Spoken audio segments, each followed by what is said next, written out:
نحمده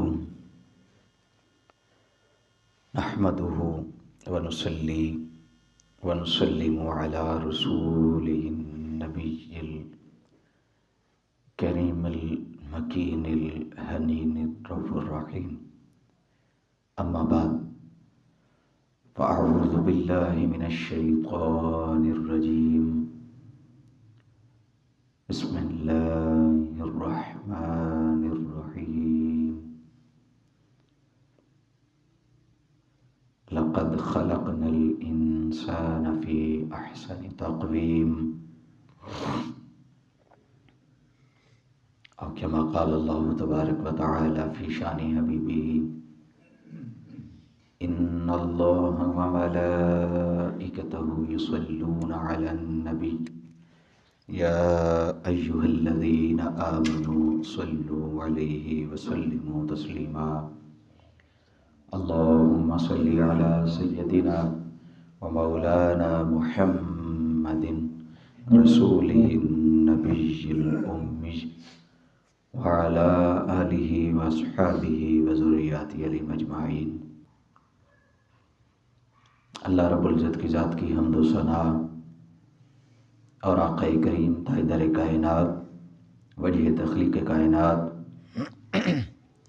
حضور سیدنا احمد مجتبی محمد مصطفیٰ صلی اللہ علیہ وسلم کی عظیم اعلیٰ اور ارفع بارگاہ اقدس میں ہدیہ درود و سلام کے بعد اللہ رب العزت کی ذات کا لاکھ لاکھ شکر ادا کرتے ہیں کہ جس نے ہمیں تاجدار کائنات نبی آخر الزمان صلی اللہ علیہ وسلم کی امت میں پیدا فرمایا، اور اللہ رب العزت کی ذات کا بے پناہ فضل و کرم اور لطف و احسان ہے کہ اس نے اپنی جمیع مخلوقات میں سے ہمیں اشرف بنایا اور انسان کو اپنی شان کے لائق اپنے دست قدرت سے تخلیق فرمایا، اور اس کا بے پناہ فضل و کرم اور لطف و احسان کہ جس نے ہمیں اعتدال اور توازن کے ساتھ ایک بہترین ساخت والا بنایا۔ حاضرین و سامعین گرامی قدر، ہمارا آج کا جو گفتگو کا عنوان ہے وہ ہے قرآن، تکریم انسانیت اور ہمارا معاشرہ۔ یہ ہمارا آج کا گفتگو کا عنوان ہے، اور 2-3 آئندہ کے جو جمعۃ المبارک کے خطابات ہوں گے ایک ترتیب کے ساتھ، ان کا بھی موضوع یہی ہوگا۔ تو آج اس کی ابتدا کر رہے ہیں، اور انشاءاللہ مختلف آج کا جو ہمارا گفتگو کا عنوان ہے وہ سارے کا سارا چونکہ قرآن مجید سے ہے، پھر اگلا جو جمعہ ہوگا وہ احادیث مبارکہ، پھر اس سے آگے ہم اولیاء، صلحاء، صالحین، علماء، ان کے اقوال اور معاشرتی رویے، ان کے حوالے سے ایک درجہ بدرجہ سٹیپ بائی سٹیپ گفتگو کریں گے۔ تو آج ہم اس سیریز کا آغاز قرآن مجید فرقان حمید کی آیات بینات سے کر رہے ہیں۔ حاضرین و سامعین گرامی قدر، اللہ رب العزت کی ذات نے جو انسان کو تخلیق فرمایا، اس میں عزت کا ایک پہلو بھی اللہ رب العزت کی ذات نے رکھا، اس کی اعلیٰ اخلاقی اقدار وہ اس میں شامل فرمائیں۔ ایک محبت کا عنصر بھی اللہ کی ذات نے اس میں ودیت فرمایا۔ محبت کا، شفقت کا، رحمت کا، ادب کا اور اخلاق کا وہ حصہ اللہ رب العزت کی ذات نے انسان کو ودیت فرمایا، اور اپنی جو رحمت ہے، اپنی جو شفقت ہے، اپنی جو محبت ہے، پھر اللہ رب العزت کی ذات کی جتنی صفات ہیں، اللہ رب العزت کی ذات نے ہر صفت کا کچھ نہ کچھ حصہ وہ انسان کی جبلت میں ودیعت فرمایا۔ اس کی تخلیق میں اللہ رب العزت کی ذات نے وہ عنصر رکھا، اور جب سارے عناصر کو اللہ رب العزت کی ذات نے انسانی جسم میں اور اس کا جو کیمیائی ایک ارتقاء ہوا اس میں رکھا، تو پھر زمین پر جب اس انسان کو ٹرانسفر کیا، جب اس کا نزول زمین پر ہوا انسان کا، تو اللہ رب العزت کی ذات نے ارشاد فرمایا انی جاعل فی الارض خلیفہ، یہ جس انسان میں نے موتی کی طرح ہر چیز پرو دی ہے، جس میں اپنا اخلاق بھی رکھا ہے، اپنا ادب بھی رکھا ہے، اپنی رحمت کا گوشہ بھی رکھا ہے، اپنی شفقت کا بھی رکھا ہے، اپنی محبت کا بھی رکھا ہے، جتنے اپنی رحمت کے گوشے ہیں سخاوت کا گوشہ بھی رکھا ہے، تو جو میری صفات ہیں اور ان کا کچھ حصہ میں نے انسان کی جبلت میں بھی رکھا ہے، تو اب جب یہ سارے عوامل انسان کی تخلیق میں شامل فرما کے اس کو زمین پر ٹرانسفر کر رہا ہوں، زمین پر نازل کر رہا ہوں، تو پھر میں اس انسان کو اپنا نائب اور اپنا خلیفہ بنا کر زمین پر بھیج رہا۔ تو اللہ رب العزت کی ذات نے ہر چیز جب انسانی جسم میں رکھی، تو پھر اپنی صفات اور اپنے جو معاملات عوامل جو اس میں شامل فرمائے ان کو دیکھتے ہوئے اللہ رب العزت کی ذات نے انسان کو اپنا نائب بنایا، اپنا خلیفہ بنایا، اور پھر خلیفہ بنا کر اللہ رب العزت کی ذات نے زمین پر انسان کو اتارا۔ سورہ بنی اسرائیل ہے، اس کی آیت نمبر 70 ہے، 70۔ اللہ رب العزت کی ذات نے ارشاد فرمایا وَلَقَدْ كَرَّمْنَا بَنِي آدَمَ وَحَمَلْنَاهُمْ فِي الْبَرِّ وَالْبَحْرِ وَرَزَقْنَاهُمْ مِنَ الطَّيِّبَاتِ وَفَضَّلْنَاهُمْ عَلَىٰ كَثِيرٍ مِّمَّنْ خَلَقْنَا تَفْضِيلًا، اور ہم نے بنی آدم کو بڑی عزت بخشی۔ جو میں نے عرض کیا نا کہ اللہ رب العزت کی ذات نے عزت کا جو ایک گوشہ ہے وہ بھی انسان کی جبلت میں رکھا، انسان کی تخلیق میں رکھا۔ تو اللہ کی ذات نے فرمایا کہ جب ہم نے انسان کو تخلیق فرمایا تو ہم نے اس کو تخلیق کرتے ہوئے اس میں وَلَقَدْ كَرَّمْنَا بَنِي آدَمَ، تو ہم نے اس بنی آدم کی جتنی انسانیت آنے والی ہے ہم نے ان کو عزت بخشی ہے۔ وَحَمَلْنَاهُمْ فِي الْبَرِّ وَالْبَحْرِ، اور ہم نے ان کو خشکی میں اور تری میں، یعنی شہروں میں کیا، صحراؤں میں کیا، سمندروں میں کیا، دریاؤں میں کیا، ہر جگہ مختلف سواریوں پر بھی سوار کیا۔ پہلی چیز کہ عزت بخشی، پھر جب اس معاشرے میں اس نے رہنا ہے تو اس نے سفر بھی کرنا ہے، تو فرمایا کہ وہ سفر کرے خشکی پر یا سفر کرے تری پر، دونوں صورتوں میں ہم نے ایک بہترین سواری وہ بھی ان کے لیے رکھی۔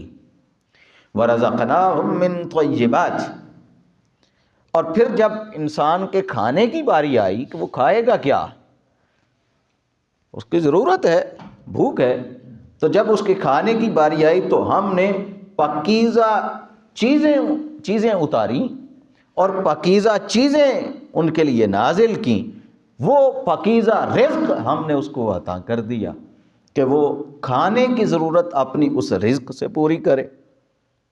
پھر فرمایا وَفَضَّلْنَاهُ عَلَىٰ كَثِيرٍ، پھر ہم نے یہ جو انسانیت تھی جس کو ہم نے تخلیق فرمایا، ہم نے پھر اس کو ایک فضیلت دی۔ وَفَضَّلْنَاهُ، ایک فضیلت دی۔ باری تعالیٰ کتنی فضیلت دی، کتنی فضیلت دی، کتنا اونچا کیا، فرمایا عَلَىٰ كَثِيرٍ مِّمَّنْ خَلَقْنَا تَفْضِيلًا، ہم نے انسان کو اتنا افضل بنایا کہ ہم نے اس سے پہلے جو مخلوقات آ چکی، ہم نے کسی مخلوق کو اتنی فضیلت نہیں دی جتنی انسان کو فضیلت دی۔ ہم نے انسان کو فضیلت بھی دی، عزت بھی دی، بہترین سواری بھی دی، کھانے کے لیے پاک اور طیب بہترین رزق بھی دیا، اور پھر ہم نے اسے جاؤ منصب بھی دیا۔ بھائی فضیلت منصب ہے نا، ایک فضیلت افضل یہ ایک منصب ہے کہ کون کس سے افضل ہے۔ جیسے متقی وہ ہر شخص سے افضل ہے، سخی ہے وہ اپنی جگہ اپنے درجے پر افضل ہے۔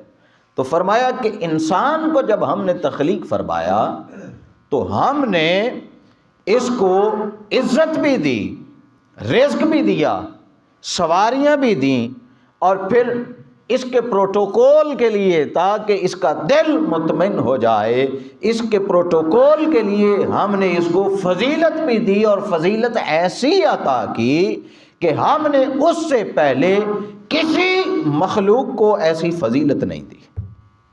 انسان کو افضل بنایا، اور اسی چیز کا تذکرہ اللہ رب العزت کی ذات نے پھر ایک اور جگہ قرآن مجید میں فرمایا، اور قسم کھا کر فرمایا۔ یہ سورہ التین ہے، اور سورہ التین کی آیت نمبر 1 سے 4 تک ہے۔ فرمایا والتین والزیتون وطور سینین وہذا البلد الامین۔ 3 طرح کی قسم کھائی۔ فرمایا قسم ہے مجھے انجیر کی، قسم ہے مجھے زیتون کی، اور اس سینا کی وادی میں جو ایک پہاڑ کھڑا ہے جسے طور کہتے ہیں، میں اس طور کی بھی قسم کھاتا ہوں۔ پھر فرمایا اس طور کے بعد سب سے امن والا شہر یہ جو مکہ ہے اے حبیب، جس میں آپ چلتے پھرتے ہیں، یہ سب سے پرامن جو شہر مکہ ہے، اس شہر مکہ کی بھی قسم کھا رہا ہوں۔ انجیر کی قسم، زیتون کی قسم، طور پہاڑ کی قسم، اور پھر بیت اللہ کی قسم، شہر مکہ کی قسم۔ باری تعالیٰ 4 قسمیں کھا رہا ہے، تجھے قسم کھانے کی حاجت نہیں۔ بھئی قسم تو وہ شخص کھائے کہ جس نے اپنی بات میں وزن پیدا کرنا ہو، جس نے اپنی بات کا کسی کو یقین دلانا ہو، جس کی بات میں وزن نہ ہو، وہ تو قسم کھائے۔ باری تعالیٰ تو بغیر قسم کے بھی اگر کچھ ارشاد فرما دے تو تیرا حکم ہمارے سر آنکھوں پر، تو باری تعالیٰ پھر تو کیوں قسم کھا رہا ہے؟ پھر 1 نہیں، 2 نہیں، 3 نہیں، 4 قسمیں کھا رہا ہے۔ کتنی اہم بات کرنی ہے، کتنی امپورٹنٹ بات ہے، کیا فرمانا چاہ رہا ہے کہ 4 قسمیں کھا رہے ہیں؟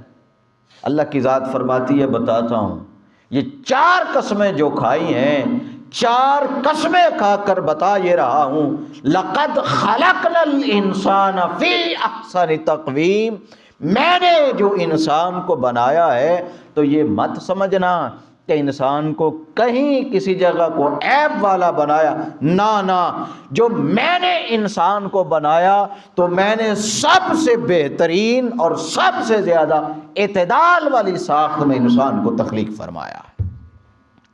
یہ میری خوبصورت تخلیق ہے۔ 4 قسمیں کھا کر بتا رہا ہوں کہ کسی شخص میں عیب نہ ڈھونڈنا، کسی شخص کو اپنے سے کم تر نہ جاننا، کسی شخص پر تہمت نہ لگانا، کسی شخص کو اپنے سے کم تر جان کے اس کی تحقیر نہ کرنا، کسی شخص کو ذلیل نہ کرنا۔ ہمیشہ ہر شخص کو، ہر انسان کو ایک پروٹوکول دینا، عزت دینا، اچھی سواری دینا، پاک رزق دینا، اسے اچھی جگہ پر بٹھانا، اچھی مسند دینا، باری تعالیٰ کیوں؟ فرمایا اس لیے کہ تمہیں بھی تخلیق کرنے والا میں ہوں، اسے بھی تخلیق کرنے والا میں ہوں، اور میں نے ہر انسان کو احسن بنایا ہے، خوبصورت بنایا ہے۔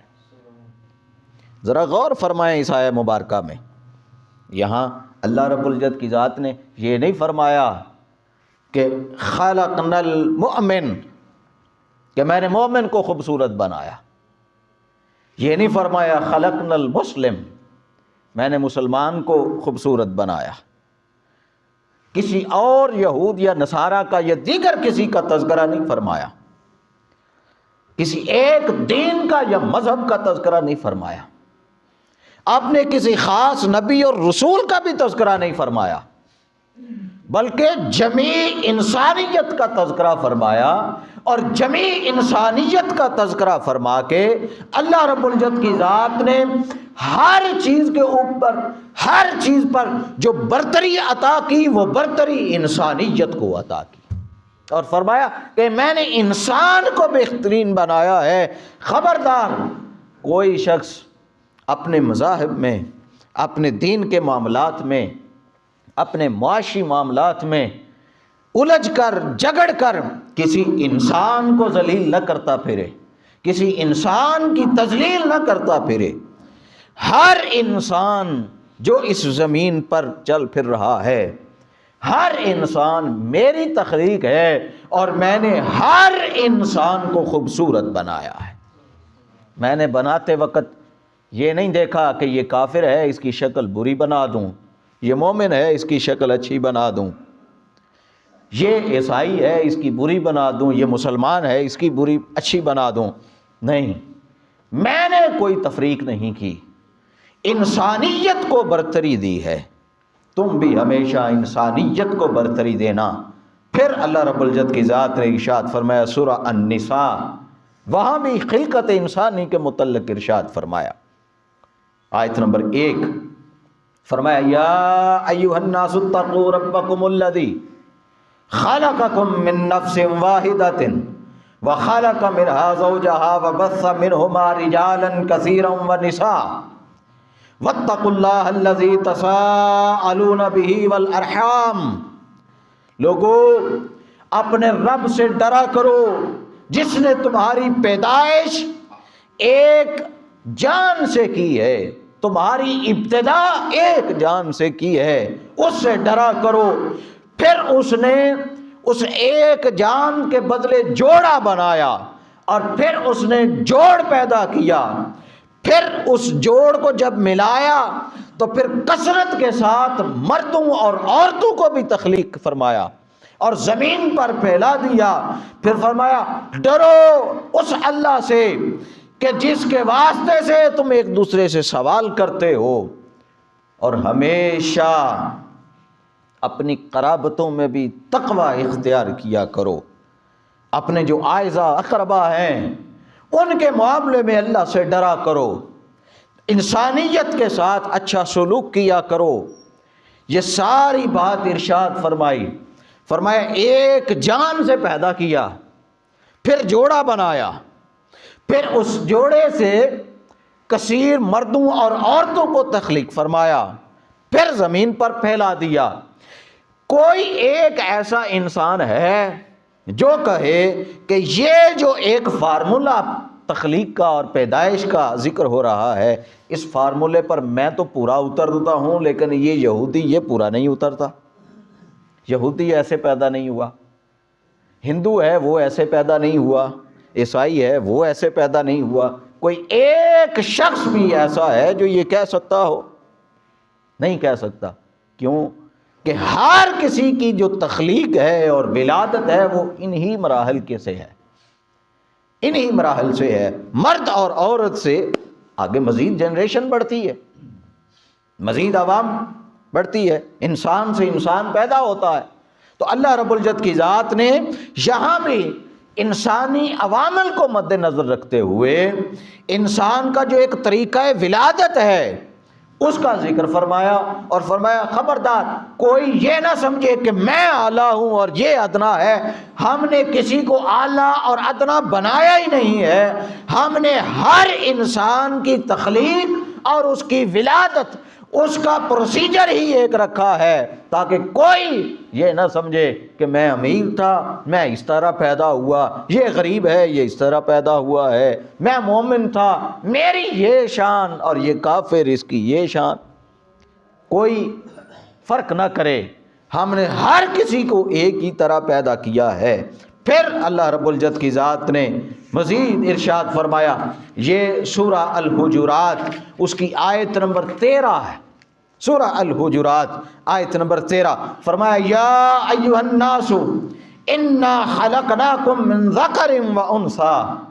لوگو ہم نے تمہیں مرد اور عورت سے پیدا فرمایا، مرد اور عورت سے پیدا کیا ہے. پھر فرمایا وَجَعَلْنَاكُمْ شُعُوبًا وَقَبَائِلَ لِتَعَارَفُوا، اور پھر ہم نے تمہیں بڑی بڑی قوموں میں اور قبیلوں میں تقسیم کر دیا.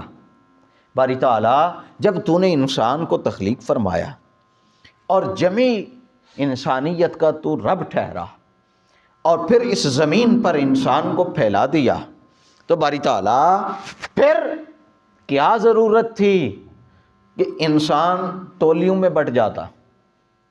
کیا ضرورت تھی کہ اس کے قبائل ہوتے، وہ مختلف دھڑے بندی ہو جاتی؟ فرمایا اس کی وجہ ہے، اس کی وجہ یہ لتعارفوا، تاکہ تمہارا ایک تعارف واضح ہو جائے، تمہاری پہچان واضح ہو جائے. تو یہ جو ایک سسٹم ہے یہ صرف پہچان کے لیے رکھا ہے، صرف پہچان کے لیے. یہ کوئی برادری سسٹم، قوم قبائلی سسٹم، یہ کوئی سسٹم ایسا نہیں ہے کہ جو فوقیت کے لیے ہو، جو یہ کہے کہ میں فلاں قبیلے سے تعلق رکھتا ہوں اس لیے میں افضل ہوں. یہ افضلیت کا معیار نہیں ہے بلکہ یہ تعارف کے لیے ہے. اللہ کی ذات نے فرمایا میں نے تعارف کے لیے تمہیں قوموں میں اور قبیلوں میں بانٹا ہے. یہ اس لیے نہیں بانٹا کہ تم کہو کہ میں اس قبیلے سے ہوں میں افضل ہوں. باری تعالیٰ اچھا اگر قبیلہ اور قوم کا تعارف کروا کے کوئی افضل نہیں بن جاتا، کوئی یہ نہیں کہہ سکتا کہ میں بہتر ہوں یہ اگلا کمتر ہے، تو پھر باری تعالیٰ تو بتا دے پھر انسان افضل کیسے ہوگا، پھر وہ فضیلت والا کیسے ہوگا، پھر وہ اچھا اور برتر کیسے ہوگا، دوسرے پھر اس سے کمتر کیسے رہیں گے؟ ظاہر ہے ایک درجہ بندی تو ہے نا، کوئی اونچا ہے کوئی نیچا ہے. تو باری تعالیٰ پھر وہ جو اونچا ہے وہ بتا کہ وہ اونچا کیسے ہوگا. فرمایا اِنَّ أَكْرَمَكُمْ عِنْدَ اللَّهِ أَتْقَاكُمْ، جان لو میرے نزدیک برتر اور افضل وہ ہے، اونچا وہ ہے کہ جو سب سے زیادہ تقوی اختیار کرنے والا ہے. جو جتنا بڑا متقی ہے، پرہیزگار ہے، وہ اتنا میرے قریب ہے، وہ اتنا افضل ہے، وہ اتنا اونچا ہے. تقوی کے علاوہ کوئی کائنات میں ایسا معیار نہیں ہے کہ جب انسان کہہ سکے کہ یہ کم ہے اور میں اونچا ہوں. اور جان لیجئے کہ جو شخص متقی ہوتا ہے، متقی جو شخص ہوتا ہے وہ کبھی بھی کسی انسان کی تذلیل نہیں کرتا.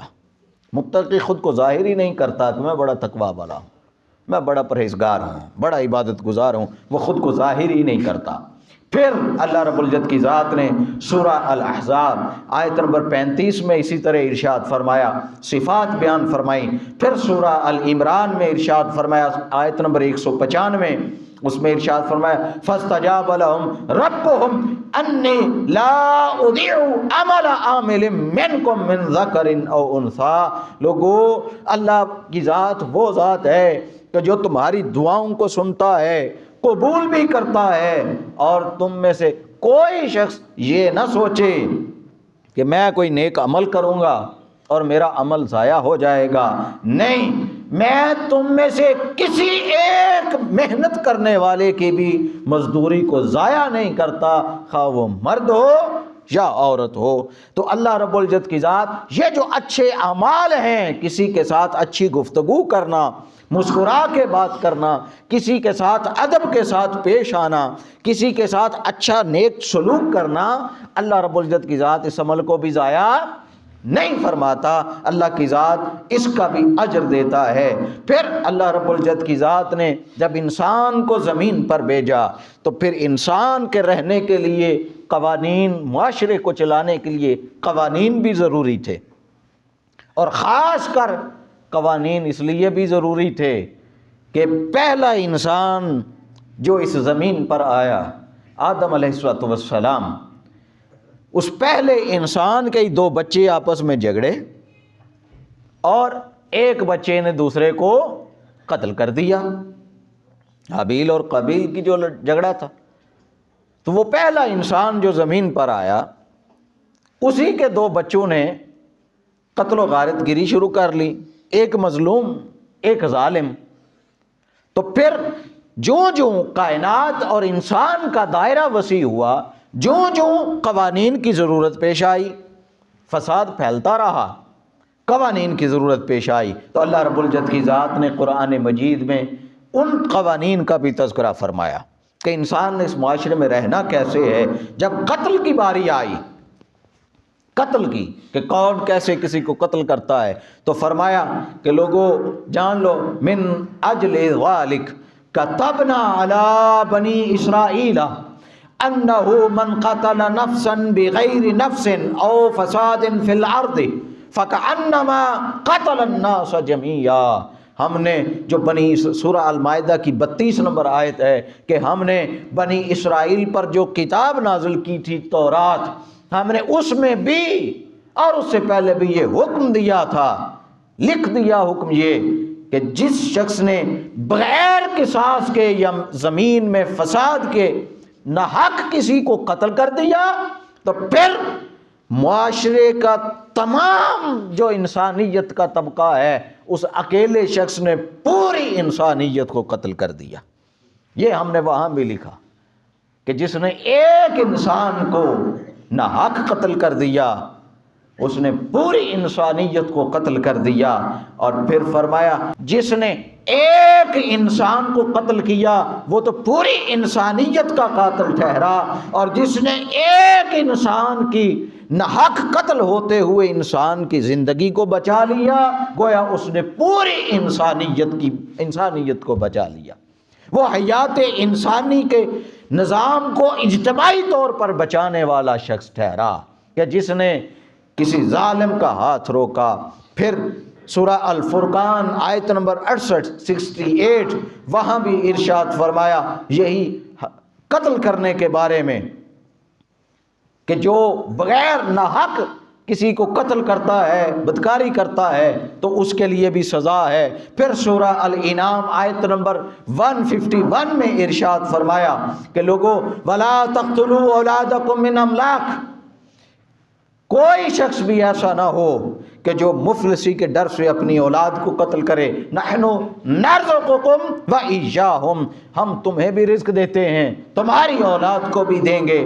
پھر اسی طرح اللہ رب العزت کی ذات نے بنی اسرائیل آیت نمبر 31 میں وہاں بھی یہی ذکر فرمایا۔ پھر بنی اسرائیل کی آیت نمبر 33 میں ذکر فرمایا۔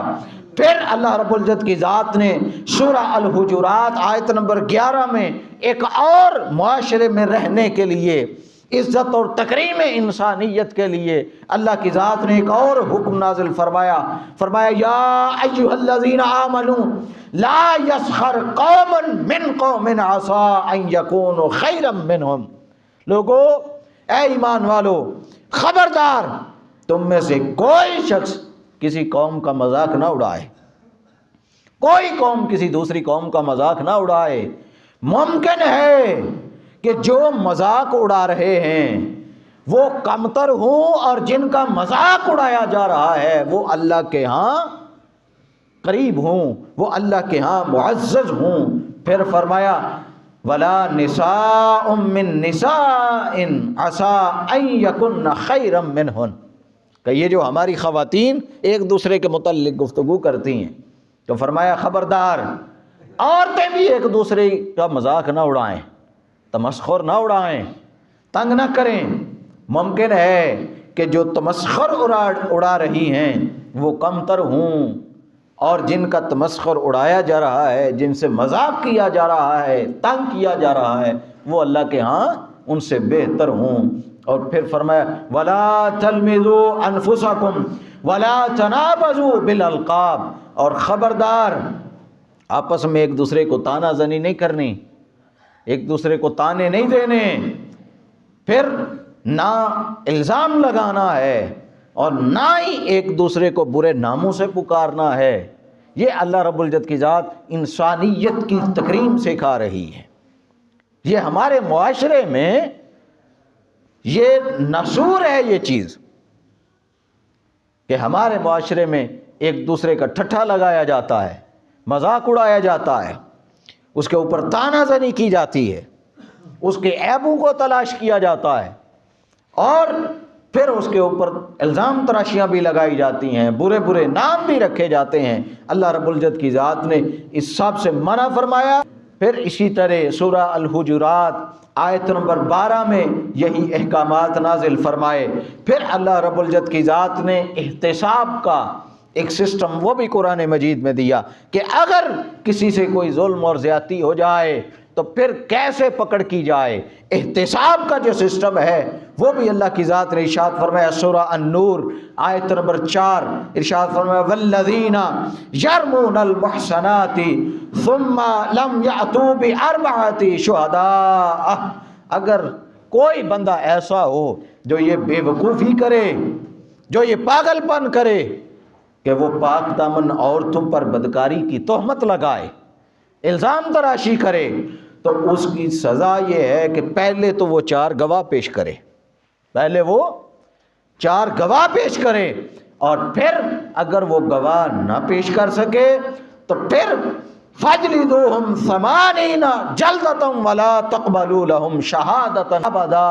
پھر اس کا علاج یہ ہے کہ اگر وہ الزام بھی لگائے، گواہ بھی پیش نہ کرے، تو پھر اس کو لٹاؤ اور 80 کوڑے مارے جائیں اسے، جو کسی پر الزام لگائے، پاک دامن عورت پر یا مرد پر کسی پر الزام لگائے، پھر گواہ بھی پیش نہ کرے، اسے 80 کوڑے لگائے جائیں، اور پھر کوڑے لگا کے کبھی بھی ساری زندگی کسی بھی معاملے میں اس کی سچی گواہی وہ بھی قبول نہ کی جائے، سچی گواہی بھی نہ قبول کی جائے۔ اگر کوئی شخص کسی پاک دامن مرد یا عورت پر الزام لگاتا ہے، فرمایا وَأُولَئِكَ هُمُ الْفَاسِقُونَ، جان لو یہ فعل سر انجام دینے والے جو لوگ ہیں یہ فاسق ہیں، بدکردار ہیں، یہ معاشرے کا ناصور ہیں۔ یہ سورہ نور آیت نمبر 4۔ پھر آیت نمبر 27 میں ارشاد فرمایا یا ایھا الذین آمنوا لا تدخلوا بیوتا غیر بیوتکم۔ اب اللہ کی ذات کسی کے گھر بطور مہمان جب آپ جاتے ہیں تو اللہ کی ذات وہ پروٹوکول سکھا رہی ہے کہ بھئی انسان کا پروٹوکول کیا ہے۔ جب آپ کسی کے گھر مہمان بن کے جا رہے ہیں تو آپ نے کیسے جانا ہے۔ فرمایا یا ایھا الذین آمنوا، اے ایمان والو، لا تدخلوا بیوتا غیر بیوتکم، کبھی بھی اپنے گھر کے سوا دوسروں کے گھروں میں داخل نہ ہوا کرو کہ منہ اٹھا کے جہاں دل چاہے آپ جس کے گھر دل چاہے چلے جائیں۔ خبردار یہ کام نہ کیا کرو۔ اگر جانا پڑ جائے تو پھر حتیٰ تستأنسوا وتسلموا علی اہلہا، اگر کسی کے گھر جانا پڑ بھی جائے تو پھر اس کی اجازت کے ساتھ جاؤ، اس کی اجازت کے ساتھ جاؤ، اور پھر جا کے سارے گھر والوں کو پہلے داخل ہوتے ہی سلام کہو، ذالکم خیر لکم لعلکم تذکرون، اور یہ تمہارے لیے بہترین نصیحت ہے میری طرف سے تاکہ تمہیں غور و فکر حاصل ہو، حکمتیں تمہیں مل جائیں۔ یہ سورہ نور کی آیت نمبر 27 تھی۔ پھر اللہ رب العزت کی ذات نے اسی طرح عدل اور انصاف کے معاملے کے لیے بھی حکم ارشاد فرمایا۔ سورہ النساء آیت نمبر 58 فرمایا جب وَإِذَا حَكَمْتُمْ بَيْنَ النَّاسِ أَن تَحْكُمُوا بِالْعَدْلِ، جب تمہیں حاکم بنایا جائے تو پھر حکومت کرو تو عدل اور انصاف کے ساتھ حکومت کرو۔ ان اللہ نعم ما یعظکم بہ، اور ہمیشہ انسانوں کے درمیان عدل و انصاف کے ساتھ فیصلہ کیا کرو، اللہ تمہیں اچھی نصیحت کرتا ہے۔ ان اللہ کان سمیعا بصیرا، سورہ النساء آیت نمبر 58۔ پھر اسی طرح گواہی کے متعلق اللہ رب العزت کی ذات نے سورہ النساء آیت نمبر 135 میں ارشاد فرمایا، چونکہ وقت بہت تھوڑا ہے اس لیے میں آیات نہیں پڑھ رہا، میں اب جلدی موضوع کو ختم کرنا چاہ رہا ہوں۔ پھر سورہ المائدہ، اس میں بھی اللہ رب العزت کی ذات نے یہی قانون کے متعلق ارشاد فرمایا آیت نمبر 8۔ پھر سورہ النحل، اس میں بھی ارشاد فرمایا ان اللہ یأمر بالعدل والاحسان وإیتاء ذی القربى وینہی عن الفحشاء والمنکر والبغی یعظکم لعلکم تذکرون۔ لوگو، کوئی شخص اللہ رب العزت کی ذات کے حکم کی عدولی نہ کرے۔ اللہ کا حکم یہ ہے کہ بے شک ہر ایک کے ساتھ عدل اور احسان کا حکم دیتا ہے۔ اللہ کی ذات ہر کسی کے ساتھ عدل اور انصاف کا حکم فرماتا ہے، اور فرماتا ہے وَإِيتَاءِ ذِي الْقُرْبَى، اور قرابت داروں کے ساتھ اچھا سلوک کیا کرو، وَيَنْهَى عَنِ الْفَحْشَاءِ وَالْمُنْكَرِ، اور ہمیشہ اچھے کاموں کی ترغیب دو، برائی سے منع کرو۔ یہ سارا اللہ رب العزت کی ذات نے سورہ النحل آیت نمبر 90 میں ارشاد فرمایا۔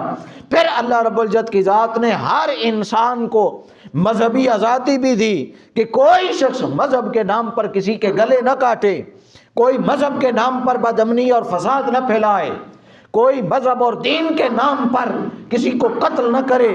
فرمایا لا اکراہ فی الدین، اس دین میں کوئی جبر نہیں ہے۔ اللہ کی ذات نے اس کو آسان بنایا ہے۔ قد تبین الرشد من الغی، جب ہدایت آ گئی اور گمراہی واضح ہو چکی تو پھر کوئی زبردستی نہیں بنتی۔ سورہ البقرہ آیت نمبر 256۔ پھر آقا علیہ الصلوۃ والسلام کو ارشاد فرمایا وَلَوْ شَاءَ رَبُّكَ لَآمَنَ مَنْ فِي الْأَرْضِ كُلُّهُمْ جَمِيعًا، اے میرے حبیب، آپ اس قوم پر سختی کرنے والے نہیں ہیں۔ اگر سختی ہی کرنی ہوتی تو کیا جس رب کی مخلوق ہے وہ ہر شخص کو اہل ایمان نہ پیدا کر دیتا؟ ہر شخص کو اہل ایمان پیدا کر دیتا۔ اگر رب کا مقصد سختی کرنا ہوتا، کوئی جبر نہیں ہے۔ افانت تکرہ الناس حتی یکونوا مؤمنین، اے میرے حبیب صلی اللہ علیہ وسلم، نرمی کے ساتھ، اچھی زبان اور اچھے اخلاق کے ساتھ دعوت دیتے جائیں۔ اگر اللہ کی ذات جبر کرتی تو آج یہ سارے مومن ہوتے۔ پھر سورہ المائدہ کی آیت نمبر 92 میں اسی طرح ارشاد فرمایا۔ پھر سورہ الانعام اس کی آیت نمبر 107 میں ارشاد فرمایا کہ وَلَوْ شَاءَ اللَّهُ مَا أَشْرَكُوا، اگر اللہ ان کو جبرن روکنا چاہتا تو کوئی شخص ایسا نہیں تھا جو مشرک ہوتا، ہر شخص اہل ایمان ہوتا۔ وَمَا جَعَلْنَاكَ عَلَيْهِمْ حَفِيظًا، اور اے حبیب ہم نے بھی آپ کو ان کے اوپر نگہبان نہیں بنایا کہ آپ ان کے جواب دہ نہیں ہیں۔ وما انت علیہم بوکیل، اور نہ ہی آپ ان کے اوپر پاسبان ہیں، جو کرتوتیں ان کی ہیں اس کے جواب دہ یہ خود ہیں۔ اے باری تعالیٰ، پھر تیرے حبیب کے آنے کی وجہ کیا؟ کیوں اپنے حبیب کو بھیجا؟ اے باری تعالیٰ، ان کے آنے کا مقصد کیا ہے؟ پھر آقا علیہ الصلوۃ والسلام تبلیغ کیسے فرمائیں؟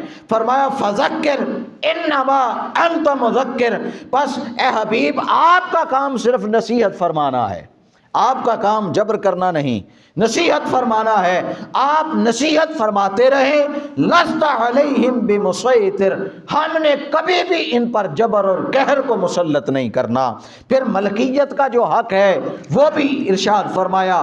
یہ سورہ البقرہ اس کی آیت نمبر 188 میں، 195 میں، سورہ البقرہ کی آیت نمبر 267 میں، 267 اس میں بھی ارشاد فرمایا۔ اور یہ قرآن مجید کی چند آیات جو میں نے پیش کی، ان ساری آیات میں پورے اجتماعی طور پر طبقہ انسانیت کی عزت اور تکریم اور قوانین کا ذکر فرما کے اللہ رب العزت کی ذات جب قرآن مجید کو ختم کرنے کا سلسلہ فرما رہی ہے، جب قرآن مجید ختم ہو رہا ہے، اس کا نزول مکمل ہو رہا ہے، پھر اللہ رب العزت کی ذات تمام احکامات کے بعد فائنلی یہ ارشاد فرماتی ہے کہ لوگوں ارأیت الذی یکذب بالدین، اے میرے حبیب اب آپ نے نہیں دیکھا اس شخص کو کہ جو پورے کے پورے دین کو جھٹلا دیتا ہے، جو پورے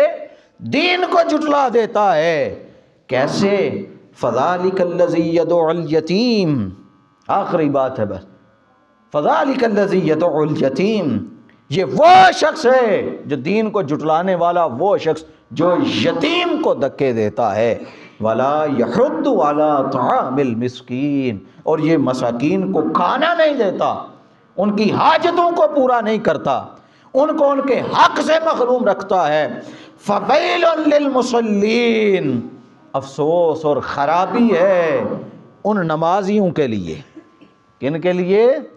ان نمازیوں کے لیے جو ہر وقت اٹھے، مسجد اپنے کندھے پہ اٹھائی ہے، ہر وقت دوڑ دوڑ کے بھاگ بھاگ کے مسجد کی طرف جاتے ہیں، لیکن اپنے ہمسائے میں موجود بھوکے شخص کا نہیں پتہ، اپنے محلے میں موجود یتیم اور مسکین کا نہیں پتہ۔ اللہ کی ذات فرماتی ہے اس شخص کی نماز اٹھا کے اس کے منہ پر مار دی جائے گی، اس کی نماز اس کو کوئی فائدہ نہیں دے گی۔ حاضرین و سامعین گرامی قدر، یہ قرآن مجید فرقان حمید کی چند آیات تھیں۔ آئندہ ہفتے اگلے جمعہ انشاءاللہ ہم احادیث مبارکہ کی روح سے اس پر گفتگو کریں گے۔ لوگوں ہمیشہ امن کے ساتھ رہو، انسان کے حقوق ادا کرو، اللہ کی ذات اپنے حقوق معاف کر دیتی ہے، حقوق العباد معاف نہیں ہوتے۔ ہمیشہ انسان کی عزت کرو، تکریم کرو، ادب کرو اور اخلاق کے ساتھ پیش آؤ۔ اللہ رب العزت کی ذات ہمارے معاشرے کو پرامن اور محبت والا معاشرہ بنائے۔ وما علینا الا البلاغ المبین۔